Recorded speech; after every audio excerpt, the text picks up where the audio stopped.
किसी को पता लगा मेरे परिवार में कोरोना हो गया और ये मेरे बराबर से निकल गया, अब मुझे भी हो जाएगा, घबरा गए। और जितने अस्पतालों में गए बेचारे को तो वापस ही नहीं आए, डर की वजह से नहीं आए। तो ये हमारा जो दिमाग है ये बड़ा असर डालता है। इसीलिए भैया जी कहते हैं आप हमेशा सकारात्मक सोचो। बताओ, जब काटा था तो नहीं मरा, हिम्मत थी, पावर थी, विल पावर थी उसके अंदर। और जब पता लग गया, भैया जी कहते हैं एक चीज और देखो, आप अभी आपने भोजन कर रहे हो, कोई आकर अगर आपसे नहीं करे इसमें छिपकली गिरी, तुरंत निकाल दो, फेंक दो, उगल दो। और कोई अरे नहीं गिरी नहीं थी, वो गिरने वाली थी, वो बच गई, तो फिर खा ली। तो ये सब क्या है? कह रहे सारा खेल हमारी सोच का है।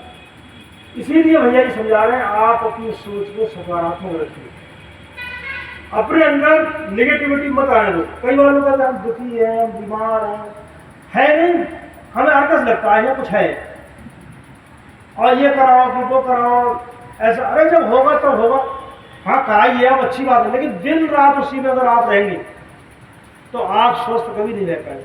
डॉक्टर्स भी कहते हैं आप खुश रहो, आनंद से रहो, जो होगा तो होगा। भाई इलाज तो करा सकते हैं, कोई डॉक्टर ये नहीं कहते कि हम जो है भगवान है, हम तो वो बचा ही देंगे। वो ये कहते हैं भाई हम आपका इलाज कर रहे हैं और वो परमात्मा दया करेगा, आप स्वस्थ हो जाएंगे। तो इसीलिए भैया जी कहते हैं आप अपने जीवन को जीने की कला गुरु जी के पास आकर सीख लो। गुरु जीवन जीने की कला सिखाता है। हर परिस्थिति में आप खुश रहने वाले हो, आपकी इच्छाएं पूरी हो तो नहीं हो तो, हर परिस्थिति में। जैसे कबीरदास जी महाराज थे, वो कहा करते थे मन लागो यार फकीरी में, मन लागो यार फकीरी में, जो सुख पायो हरि भजन में, सो सुख नाय अमीरी में। कहते मैं बड़ा सुखी हूं।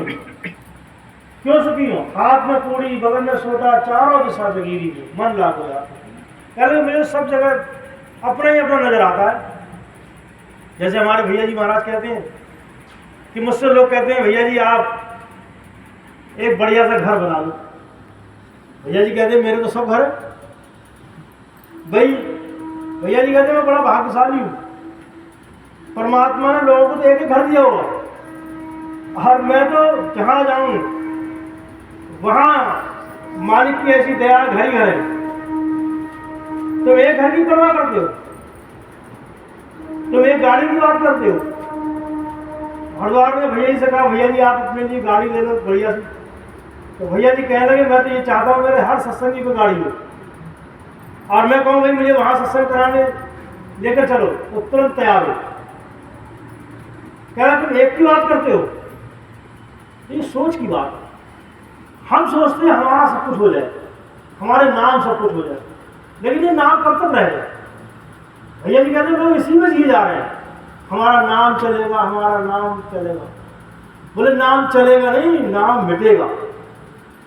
अभी जब आदमी खत्म हो जाता है, सबसे पहले बच्चे क्या करते हैं, घर पर जो बोर्ड लगा होता है नाम प्लेट, नेम प्लेट जो होती है वो हटवाते हैं, फिर तहसील में जाते हैं, वहां जाकर जमीन पर से नाम कटवाते हैं। हर जगह से आपका नाम कटेगा, बचेगा नहीं, कटेगा। आप सोचते नाम चलेगा, आपके कर्मों के अनुसार वो चलेगा, लेकिन आप सोच रहे संपत्ति के आधार पर चलेगा, वो तो कटेगा, मिटेगा, वो तो आपके जाते ही नष्ट होगा। लोग कहते हैं हमारा नाम 3-3 पीढ़ी चलेगा। अब वो समय आ गया, वो जब आपको 10वां संस्कार होने के बाद सीधे प्रक्रिया तहसील में जाती शुरू, चलो साहब। तो इसीलिए स्वामी जी महाराज कहा था चश्मे दिल से देख यहाँ जो जो तमाशे हो रहे, तमाशे देखो संसार में हो क्या रहा है।